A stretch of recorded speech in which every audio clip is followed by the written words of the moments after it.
Je vais vous montrer un petit tour de passe-passe, à savoir l'écriture de commentaires. Donc utilisateur, par exemple, je vais mettre un commentaire à côté de lui. Donc notre utilisateur, il est ici. Et je vais placer un petit commentaire dans toute cette histoire d'utilisateur. Hop. Donc ce que je fais, c'est note. Et je mets une note à left. Note left. Et là, end note, tout simplement. Et le truc, c'est que ce que je vais mettre ici, c'est par exemple the. Et c'est un truc que vous trouvez effectivement dans la doc. Ça vous permet de voir comment on écrit ça, 0025. Hop. Auto number. Et à nouveau, U plus. Hop. The auto number works. Ça, c'est vraiment le truc de la doc. In any place, at any place, at any place, at any place. Value is. Et là, on va mettre des astérix. Alors 4, 2 de chaque côté. Et là, on va mettre toc toc toc. Hop. Hop. Et là, auto number. Alors, on va voir ce que ça donne. Est-ce qu'on voit notre petit commentaire? Alors, pas du tout, du tout. Donc, comment faire pour que notre commentaire soit visible? Alors, hop, hop, hop.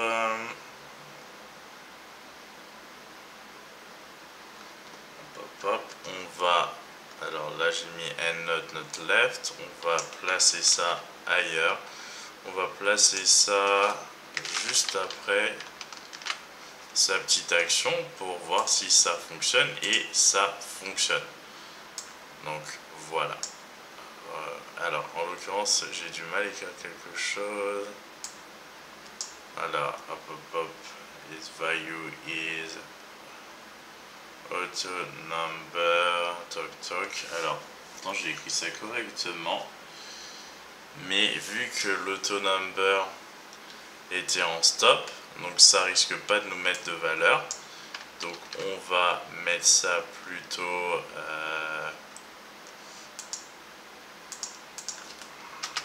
hop, ici.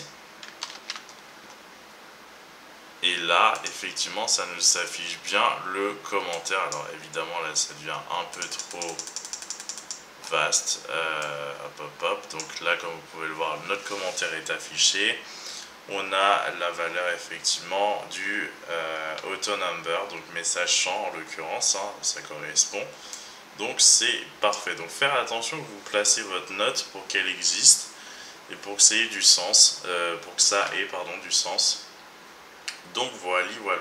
Ensuite, ce que vous pouvez faire encore pour peaufiner, pour ajouter des petites choses à votre plan UML, eh bien c'est le mot-clé title, qui est utilisé pour ajouter un titre à la page, et on n'a pas mis de titre justement à la page. Donc les pages peuvent plutôt afficher des en-têtes et des pieds de page en utilisant header et footer. Donc on va un peu peaufiner ce qu'on présente ici. On va mettre potentiellement un header. Alors on va l'appeler app schéma. Voilà. Hop. Ensuite, un footer. Comme vous pouvez le voir, il y a un app schéma qui vient d'apparaître ici. Alors, en l'occurrence, je fais ça très très mal. App schéma, ça vient d'apparaître. Ensuite, nous, on veut un petit footer.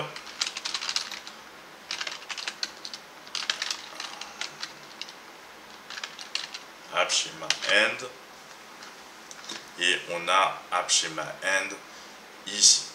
Donc le title on l'a pas et on va l'ajouter juste après. Donc c'est parti. Title, et on va mettre super app schéma. Super app schéma. aussi simplement que cela. Et maintenant, qu'est-ce qu'on va pouvoir ajouter? Donc, en réalité, un diagramme, on peut le découper. C'est ça le truc. Le mot-clé New Page est utilisé pour découper un diagramme en plusieurs images. Et donc ça peut être effectivement plutôt cool, parce que là, on va dire qu'on a tout sur la même image, hein, avec toutes les informations qu'on a mises, mais on pourrait découper les choses. Après, par exemple, requête-réponse, on pourrait faire New Page. Et alors, il n'y a pas de majuscule, pardon. Et regardez un peu ce que ça va nous présenter. Donc, là, effectivement, il y a une petite ligne horizontale qui vient d'apparaître, tout simplement. Donc, évidemment, il nous manque une partie des informations. Parce que si on enlève ça, normalement, je pense qu'il y avait une information supplémentaire qui aurait dû apparaître, mais qui n'apparaît donc plus. Alors là, on voit pas nos 100, machin, je peux faire autre chose, etc. justement. Donc, on va passer à la page numéro 2.